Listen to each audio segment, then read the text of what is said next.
very briefly about work release and how it is that we do things at altitude. And so I put together just a very quick presentation, just some numbers, what trends that we're seeing that I suspect that you would see, maybe obviously not on the scale, but just trends in work release and community supervision, as well as user fees and how we set up our fee structure.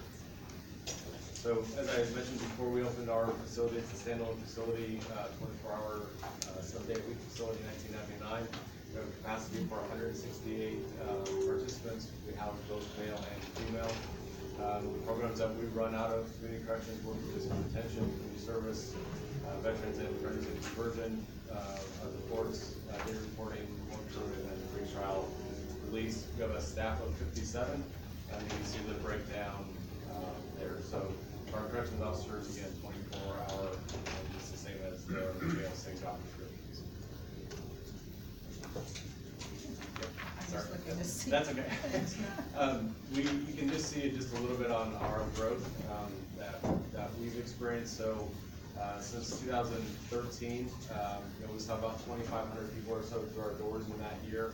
You can see our projected this year is actually low. We're going to push 6,000 people that are going to come through our doors this year. So we've seen unprecedented growth in the community corrections and community supervision arena, and there's a lot that goes into that. The growth of our county, the amount of crime that we're seeing, the difference in sentencing, different ways of approaching how the judges are sentencing people instead of just to jail, sentencing into community corrections. Clarify one thing. Yes. 6,000 people. That means that you have. You said you have population for 168. Our average length of stay on community corrections is 84 days. Okay. So, and that those numbers obviously include community service. So that's not everybody. Our daily population is about 1,000 people. We have about 140 people in our work release facility every day. About 400 people on home detention. About 550 people on community service, and then sprinkle the rest in with the other programs. So our daily population is about 1,000. That's what that gives us, that concept, that number. So you can just see, obviously our county is growing, for some for the good and some for the bad, but you can see just the number of level of felonies and what we're seeing there, and I apologize for color. Next. Our race numbers have stayed about the same. Next. Oh, I'm sorry. No, you're good. Sorry. I'm not just doing this, you know. The one thing that is of interest to us is that we've seen a big increase in our number in our age groups. So our 21 to 30 and 31 to 40 age group is really skyrocketing as far as the number that we're seeing through community corrections. I think that's reflective of a lot of our community growth and make above that. Okay. Offender type, I don't know that this is necessarily exclusive to a larger county, but we're obviously seeing an increase in the number of alcohol and drug offenses. Our property crimes have actually gone down, but conversely our crimes against people have gone up. And as our weapons charges have gone up. We've seen a couple of headlines here recently about that. But the most successful, the most positive trend that I like to see is our success rate. So in the last handful of years, we've gone from 63% to 77% in our success rate. And so that I attribute to our next bit of slides is I spent 20 years at the Sheriff's Department. I'm a corrections officer, retired as a lieutenant from detectives, and then took over as community corrections. So my mindset for 20 plus years has been lock them up and throw away the key and move on to the next problem. When I took over as executive director at community corrections, I had to retool my mind and say, okay, we know what has happened in the past, and we know how that works or doesn't work. How is it that we can start to allocate more resources, get people more connected to services, partner with those within our community and surrounding communities to have a better success rate, so we don't have, at least we're not going to stop the revolving door, but if we can put some wedges in there to make it a little bit harder to push, then we're doing the right thing. So those initiatives have pay dividends to us. We're seeing a higher success rate, a higher employment rate, a higher education rate, everything like that. So, next. So what is it that we've done? So we've expanded and broadened our partnerships within the community with Ivy Tech and adult learners within Tippecanoe County. We host weekly job fairs in our facility, and we obviously open our online job searches. So there's nobody in our facility that is not working. Everyone, there is, we get employers every day that come to us. Let's say if you had 300 people, I'd hire them all today. There is not there's a work person shortage, right? Every employer is looking for people. The days of not hiring somebody because of a felony, because they have a drug problem, whatever, those days are gone. So that attributes a lot to our successes. The mental health aspect of it, there's no doubt that there's a correlation between incarceration, mental health, and substance abuse.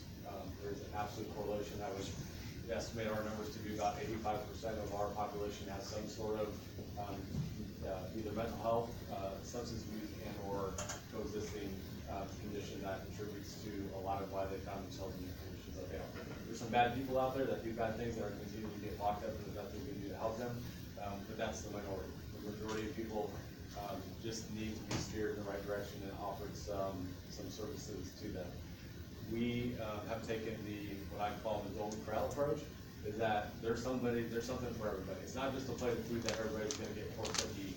It's not going to work for everybody. So we've offered up as many opportunities to pick and choose what works for that person, and to gauge their success.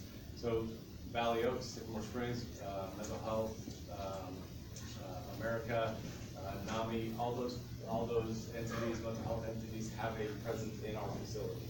So we have ongoing services within our facility, and we're sending people out to get treatment. Okay. The substance abuse, we're fortunate to have our own in-house substance abuse counselor.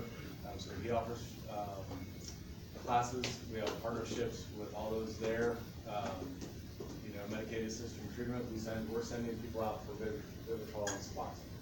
They're coming back in. We understand that if they're going to kick a habit, we've got to provide them with the avenue to do that. Some people are on board with that, others aren't. It's what's working for us. It doesn't necessarily work for everybody, but that's what's working for us. We've partnered a lot with our health department to bring in harm reduction classes, vaccinations. There's a direct correlation between public health and corrections, right? People that work in your fast food industries and the food industry may have come from the corrections industry, and have hepatitis A, which now spread it into your community because of an outbreak. So there's a definite connection that we can help bridge those gaps and offer vaccinations, offer harm reduction classes to keep our communities safer, and offer some options that haven't been able to been offered before. And that's free of charge to our participants. We have obviously big opioid treatment that we offer. Peer recovery is something that we just started offering this year, and it will absolutely pay dividends. Peer recovery is shown and proven to be extremely viable and successful in getting people on the right path to recovery. And then we do life skills. You can see those there that we offer. So the nuts and bolts that I believe this part, is that right? Has started to ask about money. So like I said, there's our budget, about $4.5 million that we are standalone. I answer to the commissioners. We aren't associated with the sheriff's department in any way. We're our own division. So of that 4.5, you can see the breakdown of that. The department's CTP, that's Community Transition Program. It's basically the Department of Correction pays us X number of dollars per day per person that is released early from prison that comes to community corrections. So that's what that program is. We don't have a lot of people on there, but it's a small amount of money. Like I said, 3 years ago, we started receiving just a small amount of money from the fun if we had not done before. So how is it that we sustain ourselves? This is our user fee breakdown. So we require our participants to stay under a $300 balance. We have a $150 sign-on fee to come onto our program. If you want to transfer to another county, there's also a fee assessed to that. If you miss or have to reschedule your appointment times, and we have a fee for that. Our work release rates, $14 a day to $60 a day based on your salary. So every day turn in pay stubs, whatever their hourly rate is, then that's what their daily rate is. So it's fair, it's equal across the board. Home detention rate, the daily rate is a little bit cheaper, starts cheaper because it's cheaper to house people obviously on home detention than it is within the work release facility. And then day reporting is even less because a lot of our, some of our people that are indigent, maybe fall into a day reporting category and don't have the means to fund like they should. So that's just that. Our work crew fees, $150 to sign on if you get sanctioned for that, which means your work release or home detention and screw up. Instead of sending you back to jail, we'll send you to do some road crew with a $50 fee that's associated with that. You have to reschedule the same fee attached. Community service is broken up into the amount of hours that are sentenced to us by the courts.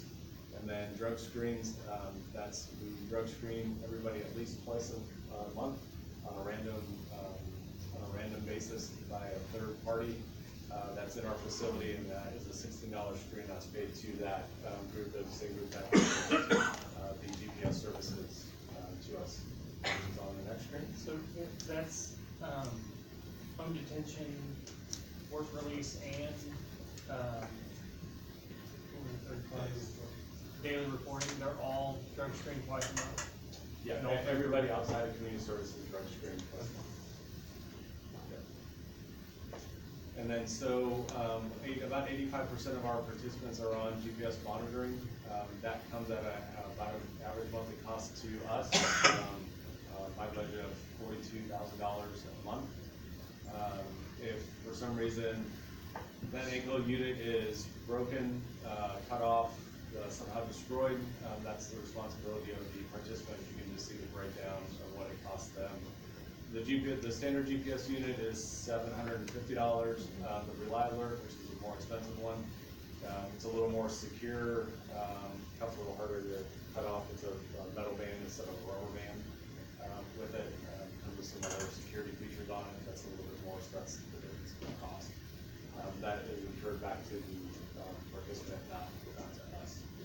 So it's expensive to do that, but it's also that allows us to keep track of what people are doing right. If they stray off the beaten path, what they've been used in not only our area, but in criminal investigations. If we have an event that comes up, we can immediately pull up for any of our participants in this area within this period of time. GPS, we can tell you right now whether or not they were. We can track them anywhere in the country.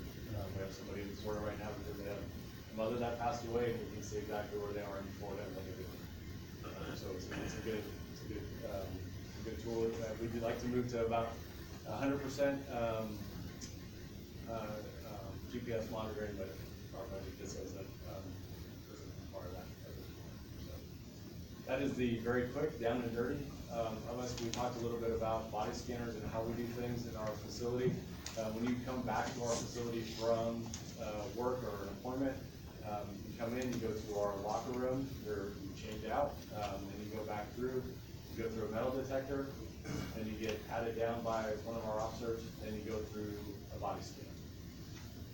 And then if need be, we can strip search. So we have 4 layers of what I call our security onion to do whatever we can to detect and deter contraband from getting into our facility. Are we 100% all the time? Absolutely not.